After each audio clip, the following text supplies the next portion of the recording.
Kalau ini yang diminta oleh Tan Sri Yang Di-Pertua, saya tahu. Sila.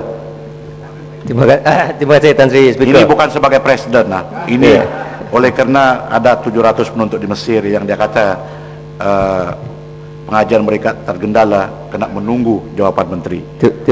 Terima kasih Tan Sri Speaker. Yang Mohon Menteri, mungkin saya mohon maaf dahululah, mungkin cara saya tanya tadi itu tak betul. Dah 10 tahun lawan dengan Iparu dia jadi macam tu.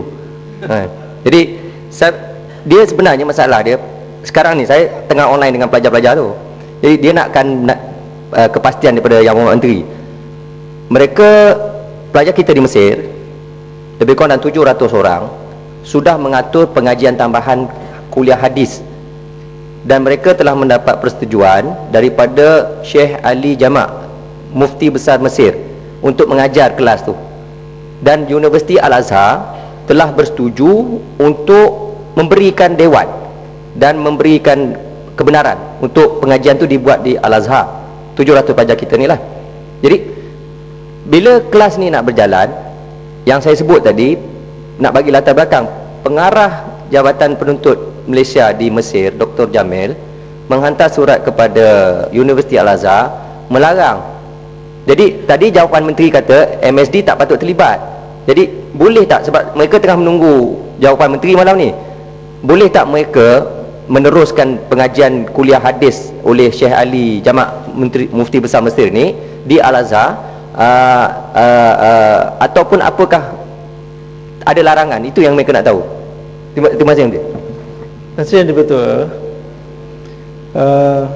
Dalam soal ini, seperti yang telah saya katakan, pelajar-pelajar ini sebahagian besarnya dan mungkin kesemuanya adalah pelajar persendirian. Ada pelajar-pelajar tajaan 700 orang. Ya, walaupun soal-soal akademik bukanlah sesuatu yang di bawah tanggungjawab MSD, dan itu adalah antara pelajar itu dan juga pihak institusi. Dan memang ikut kebiasaan, biasanya yang di Mesir mereka tak dengar cakap MSD. Jadi dalam hal ini mengapa mereka nak dengar? Jadi teruskan sajalah.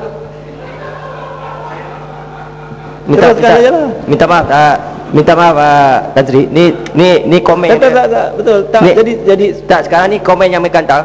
Komen yang mereka hantar kata kalau begitu jawapan Yang Berhormat Menteri, terima kasih. Boleh tak minta Menteri beritahu kepada pengarah MSD supaya tarik balik surat yang dihantar kepada Al-Azhar.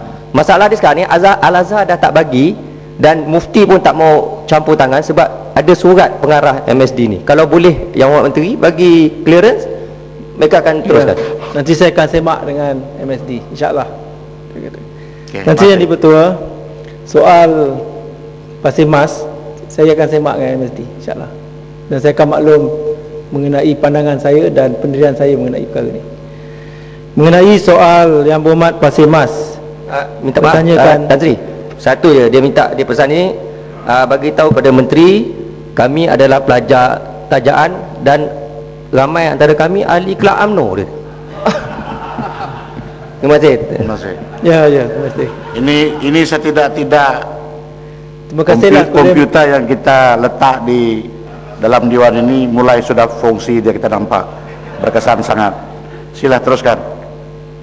Terima kasih Yang Berhormat Kulim Bandar Baru.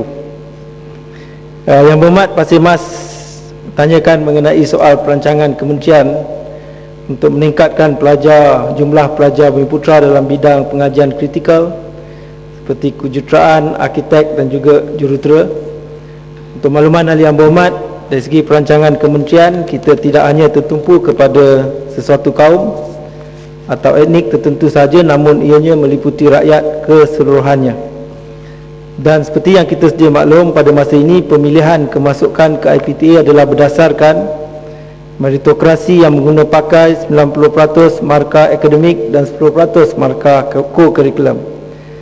Ini bermakna pelajar daripada pelbagai kaum mempunyai peluang pendidikan yang tinggi, termasuk dalam bidang pengajian kritikal. Sistem ini telah mempertekadkan daya saing di kalangan pelajar dan memberi peluang pendidikan tinggi kepada yang layak. Walau bagaimanapun, walaupun begitu kementerian tidak menyediakan kuota khas kepada pemohon Bumi Putera untuk mengikuti bidang pengajian kritikal. Namun pihak kementerian